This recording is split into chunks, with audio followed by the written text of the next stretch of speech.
안녕하세요. 월영입니다. 혹시 부자들의 집에 가보신 적 있으세요? 아니면 드라마나 영화에서라도 말이에요. 그런 집들을 보면 한 가지 공통점이 있거든요. 바로 특정한 식물들이 항상 있다는 거예요. 그냥 돈 많으니까 비싼 식물 사다 놓은 거 아니야? 라고 생각하실 수도 있는데, 정말 그럴까요? 사실 그들이 선택하는 식물에는 다 이유가 있어요. 단순히 예뻐서가 아니라 실제로 좋은 기운을 불러온다고 믿는 식물들이거든요. 오늘은 그 비밀을 함께 파헤쳐 볼게요. 이런 좋은 정보들을 전달해 드리기 위해서 밤낮으로 열심히 준비하고 있습니다.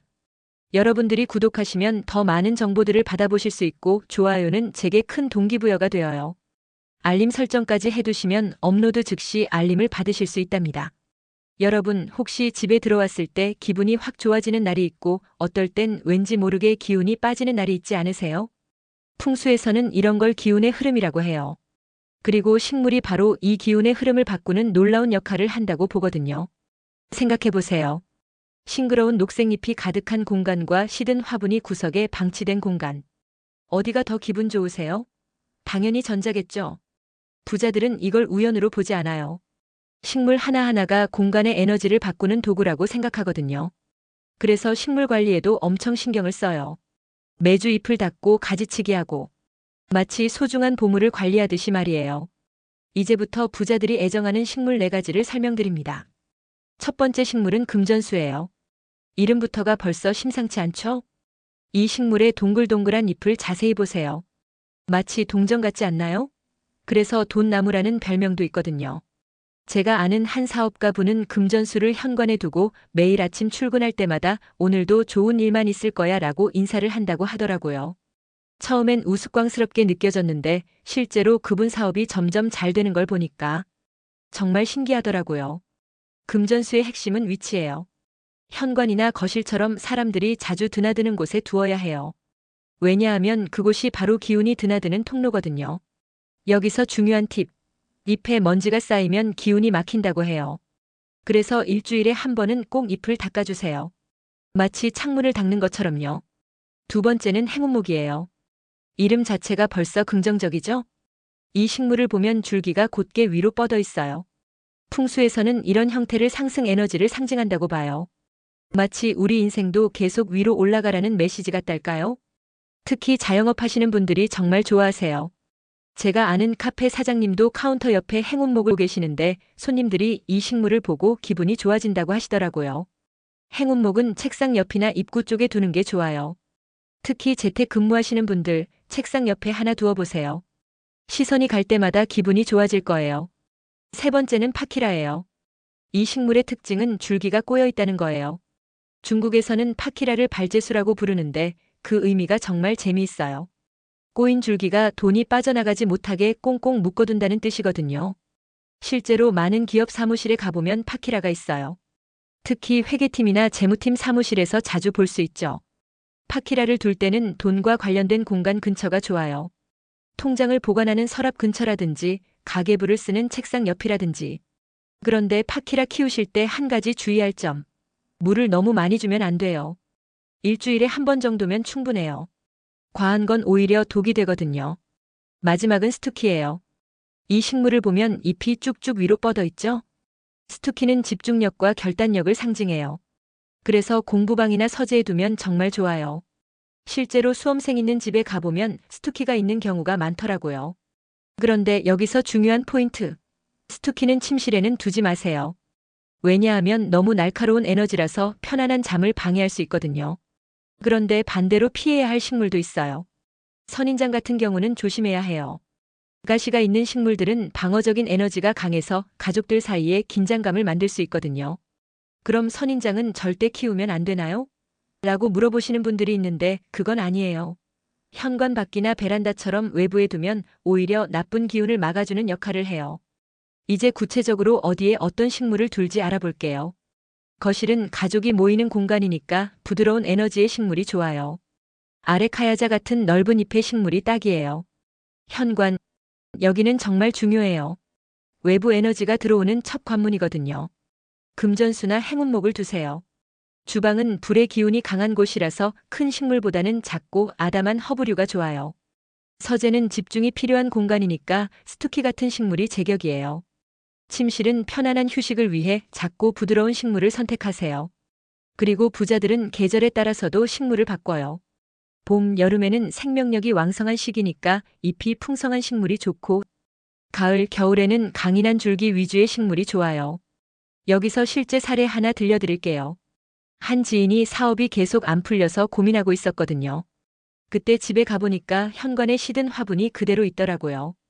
그래서 이거부터 정리하고 새로운 식물을 들여보라고 조언했어요. 금전수 하나를 현관에 두고 매일 아침 물을 주면서 오늘은 좋은 일이 있을 거야 라고 이야기하게 했죠. 그랬더니 정말 신기하게도 2달 뒤부터 일이 풀리기 시작하더라고요.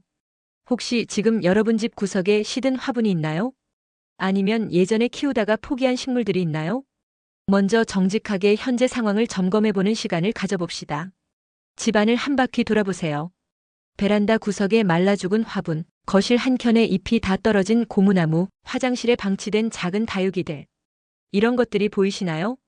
이걸 보면서 죄책감을 느낄 필요는 전혀 없어요. 사실 대부분의 사람들이 이런 경험을 가지고 있거든요. 저도 마찬가지였어요.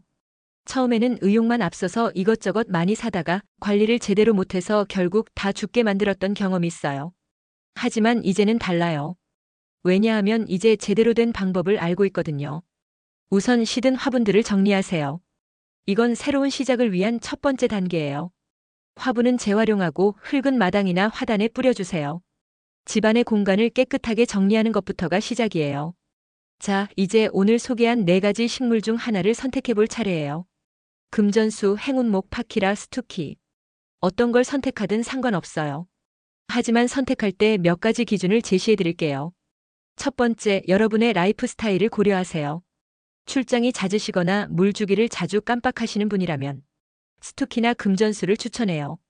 이 친구들은 물을 조금 늦게 줘도 괜찮거든요. 반대로 식물을 돌보는 것 자체를 즐기고 싶으시다면 파키라나 행운목이 좋아요. 이 친구들은 조금 더 세심한 관리가 필요하지만 그만큼 키우는 재미도 있어요. 두 번째, 집 안 환경을 생각해 보세요. 햇빛이 잘 드는 곳이 있다면 어떤 식물이든 괜찮아요. 하지만 집안이 전체적으로 어둡다면 금전수나 스투키처럼 그늘에서도 잘 자라는 식물을 선택하세요. 세 번째, 예산을 고려하세요. 처음 시작하시는 거라면 너무 비싸지 않은 것부터 시작하는 게 좋아요. 금전수나 스투키는 보통 1만 원에서 3만 원 사이에서 구매할 수 있어요. 식물을 사러 갈 때는 가능하면 동네 화원에 가보세요. 대형마트보다는 전문 화원에서 구매하는 게 좋아요. 왜냐하면 화원 사장님이 관리 방법도 알려주시고 나중에 문제가 생겼을 때 상담도 받을 수 있거든요. 이제 중요한 건 선택한 식물을 매일 관심 있게 바라보는 거예요. 이게 생각보다 중요해요. 매일 보다 보면 식물의 상태 변화를 알 수 있거든요. 잎이 조금 시들어지거나 새 잎이 나오려고 하거나 색깔이 변하거나 이런 미세한 변화들을 캐치할 수 있어요. 제가 추천하는 루틴은 이래요. 아침에 일어나서 커피 마시기 전에 식물한테 인사하기. 안녕. 오늘 컨디션은 어때? 이런 식으로요. 처음엔 되게 어색할 거예요. 혼자 식물한테 말하는 게 이상하게 느껴질 수도 있어요. 하지만 며칠만 해보세요. 정말 자연스러워져요. 그리고 이게 여러분의 하루를 시작하는 작은 의식이 될 거예요. 물 주는 날을 정해두세요. 식물마다 물 주는 주기가 다르지만 일단 일주일에 한 번 정도로 시작해보세요. 그리고 물을 주면서 오늘도 좋은 하루 보내자라고 인사해보세요. 이게 단순해 보이지만 실제로는 굉장히 의미가 있어요. 식물에게 물을 주는 행위 자체가 생명을 돌보는 거잖아요. 그리고 그 과정에서 여러분도 힐링을 받게 될 거예요. 저녁에는 하루 마무리를 식물과 함께 하세요. 오늘 하루 어땠어? 나는 이런 일이 있었어. 이런 식으로 하루를 정리하는 시간을 가져보세요. 처음엔 어색할 수도 있지만 며칠 지나면 정말 기분이 달라질 거예요. 하지만 여기서 중요한 건 너무 급작스러운 변화를 기대하지는 마세요. 식물이 자라는 것처럼 우리의 변화도 천천히 일어나거든요. 첫 번째 주에는 그냥 습관을 만드는 데 집중하세요. 매일 식물을 보고 인사하고 상태를 체크하는 것. 두 번째 주쯤 되면 조금씩 변화를 느낄 거예요. 아침에 식물을 보는 게 자연스러워지고 하루의 시작이 조금 더 여유로워질 거예요.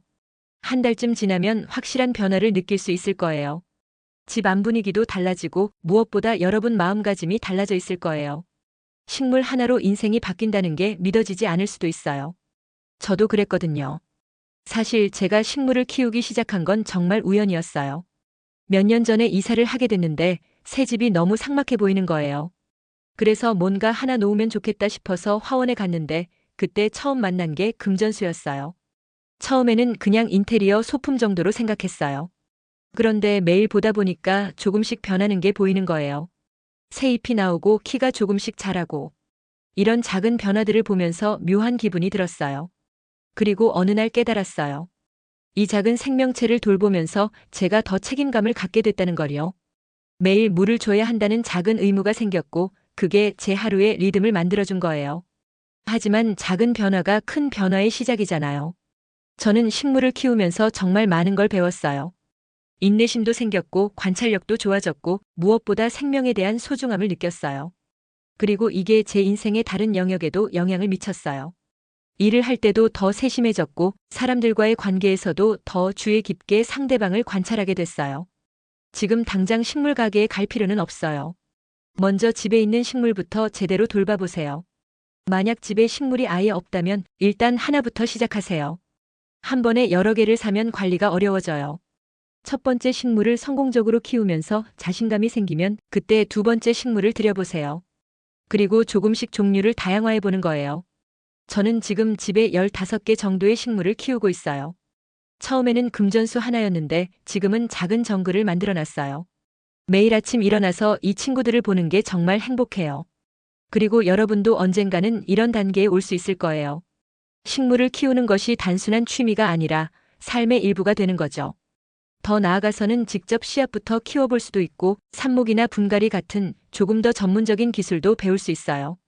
그리고 나중에는 다른 사람들에게 식물을 선물하거나 관리 방법을 알려주는 기쁨도 느낄 수 있을 거예요. 오늘도 끝까지 시청해 주셔서 정말 감사해요. 이렇게 긴 영상을 끝까지 보셨다는 건 정말로 식물에 대한 관심이 있으시다는 뜻이겠죠? 그런 여러분의 마음이 정말 소중해요. 좋아요와 구독도 잊지 마세요. 여러분의 좋아요 하나하나가 저에게는 정말 큰 힘이 되거든요. 그리고 구독을 해주시면 생활 속 풍수 관련해서 더 많은 콘텐츠를 받아보실 수 있어요. 알림 설정까지 해두시면 새로운 영상이 올라올 때마다 바로 알림을 받으실 수 있답니다. 댓글로 여러분이 어떤 식물을 선택하셨는지 그리고 키우면서 어떤 변화를 느끼셨는지 꼭 알려주세요. 저는 댓글 하나하나 다 읽어보거든요. 기억하세요. 작은 화분 하나가 당신의 인생을 바꿀 수 있습니다. 그리고 그 첫 번째 발걸음을 오늘부터 시작해보세요. 큰 변화는 작은 실천에서 시작되는 거니까요. 건강하시고 행복한 하루 보내세요. 시청해주셔서 감사합니다.